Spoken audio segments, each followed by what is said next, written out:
शैतान हमारी परीक्षा कब लेता है पता है?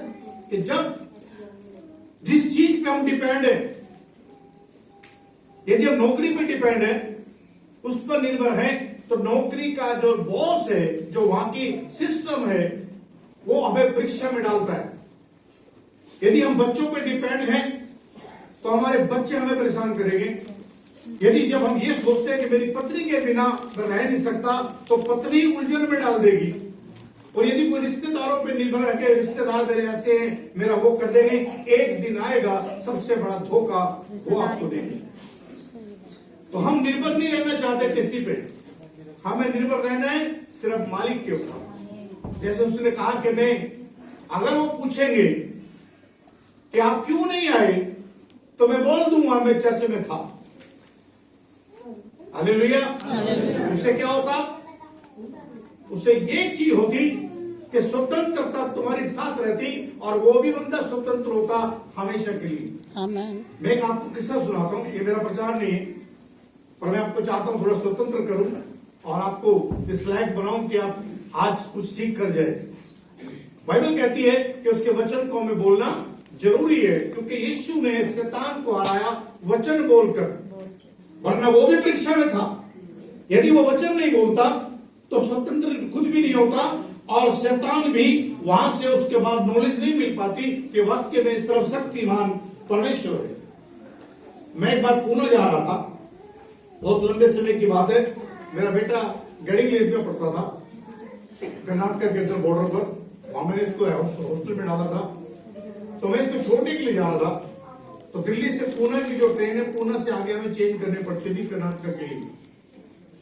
तो मैं जिस डब्बे में बैठा था, सेकंड क्लास का था, और वहां पर उस वक्त एक धार्मिक लोग, एक पूरी की पूरी टीम, यानी 50, 60 या 100 के करीब होंगे, वो लोग पूना में एक आश्रम है बहुत बड़ा, जानते ना, एस्कॉन मंदिर का है। तो वहां हम जा रहे थे, वो तो पूरी टीम टीके पीके लगाए हुए और धोती पोती, अब जानते ना 15-20 माला और ये वो फुल सजावट की जो है, वो लोग थे उस डब्बे के अंदर। तो हम बैठे थे, मैं अचानक बाथरूम में गया, और बाथरूम से जब वापस आया तो मेरी जगह पे कोई और बैठ गया। तो मैं देखा यार मैं क्या उठाऊंगी, मेरे को मन नहीं माना, मैंने कोई बात नहीं कहीं और बैठ जाऊंगा। तो मैं बराबर वाले उसी जगह पर साइड में केबिन में बैठ लगा। तो वहां पर वो धार्मिक लोग थे जिन्होंने एक चद्दर भी लगा रखी थी आगे, 6 सीटें होती है ना 6 बंदों की, और अपना केबिन में चद्दर लगा दी, कोई आए ना। मैंने हटा के चद्दर साइड में, बंदे बैठे थे, मैं बैठ गया। उसका इतना गंदा बिहेव उस आदमी का, जो बड़ा धार्मिक, 10 माला पहन रखी, सजावट पूरी, जितने पूरी टीम, मुझे क्या बोला पता है?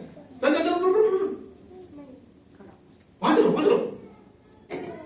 मैंने देखा, मैंने बोला यार भक्ति स्वरूप तो चेहरा दिखाई दे रहा है। जब हम भक्ति में रहते हैं और बवंडर रचाते हैं, और हमारे मुंह से निकला एक भी शब्द ऐसा होना चाहिए जो दूसरे को बुरा ना लगे।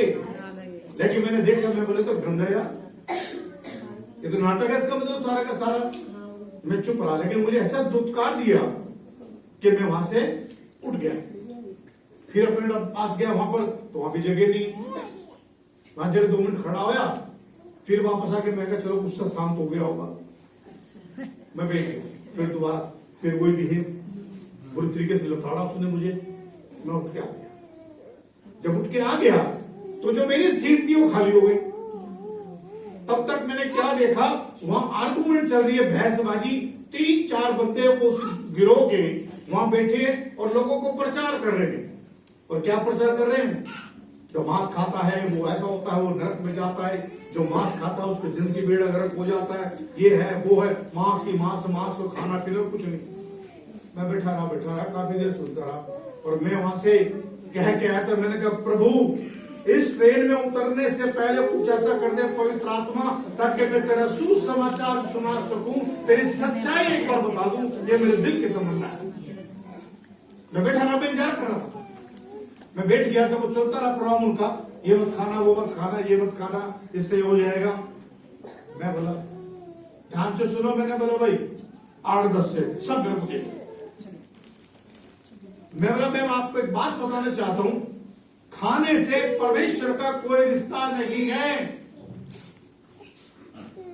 जो सामने रख दिया गया, प्रार्थना की और उसे खा लो तो वो पवित्र हो जाएगी। और रही मांस की बात,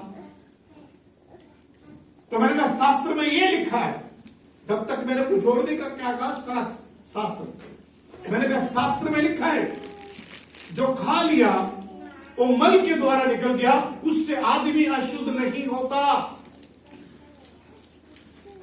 बाइबल में लिखा है जो खा लिया उसके द्वारा कोई अशुद्ध नहीं होता, वो मल के द्वारा निकल जाता है। लेकिन जो आदमी के भीतर से निकलता है वो आदमी को अशुद्ध करता है। और भीतर से क्या निकलता है? ईर्ष्या, जलन, वैरभाव, कुविचार, कुविनिंदा, ऐसी सी बातें भीतर से निकलती है, वो आदमी अशुद्ध हो जाता है। वो क्या कह रहा मालूम है भगत? कहां लिखा ये? मैं कहा बाइबल लिखा। बाइबल का नाम मत लेना। इतने जोर से वो चिल्लाया, आज तक मैं उसकी आवाज मेरे कान में गूंज रही है, इतने वर्ष हो गए। मैंने कहा देखो, ये शैतान जो प्रभु के वचन को सुनना नहीं चाहता। मैंने कहा जी ये तो लिखा हुआ है, मैं कह रहा हूं बाइबल का नाम। नफरत क्या आवाज मुझसे, तेरी प्रॉब्लम क्या है? मैंने कहा तू भगत बन रहा अपने आप में। मैं कहा सुनना भी सीख। तो 2 घंटे से बकवास कर रहा है, प्रचार कर रहा है। मैंने ऑब्जेक्शन उठाया, आज मैं तुझे बता रहा हूं किसी, तब जाके करते करते बातचीत होगी। फिर क्या? फिर तो परमेश्वर का धन्यवाद, पवित्र आत्मा का ऐसा हुआ, ऐसा हुआ। मैं सुनाता गया, वो सुनते गए। और जब ठहरो अभी हमारे गुरु आएंगे आपसे बात करने, गुरु को लेकर आए, यंग लड़का, 15-16 मालाएं, यहाँ तक ये अंगूठियां, वो पूरा सजा हुआ, मेकअप से लेकर पूरा। मैंने कहा दुल्हन तो सस्ती है, ब्याह में ये दूल्हा सज रहा है। देखो इसकी हालत देख लो। मैं कितना खर्च किया, कितना टाइम तो मेकअप लगाने में करता हूँ भाई। वो आ गया और ये बात करेंगे आपसे। हाँ जी, कौन है बात करने वाला? मैं कहा जी बेटा। फिर कहानी वही शुरू हो गई। फिर मैं उसने बताया बाइबल की बात क्यों करते आप? करते करते तो बातचीत हो गई, लंबा समय चल गया। 1 घंटा 2 घंटा बातचीत बाइबल की चलती रही। और लास्ट में पूना आ गया। और जब पूना आ गया, सब लोग उतरने लगे।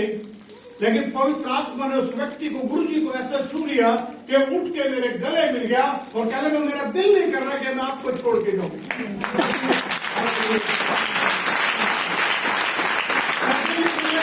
छोड़ के जाऊं। उनके लोग उतर के स्थान उतार रहे, आवाज मारे गुरु जी बाहर आओ, बोले ठहर जाओ। वो मेरे गले लगा, मेरी बात सुन रहा है। और गुरु जी की टीम पूरी स्टेशन पे खड़ी है। लास्ट में मैंने उसको विदा किया। जीवित रहेंगे तो फिर मिलेंगे। आमीन। हालेलुया।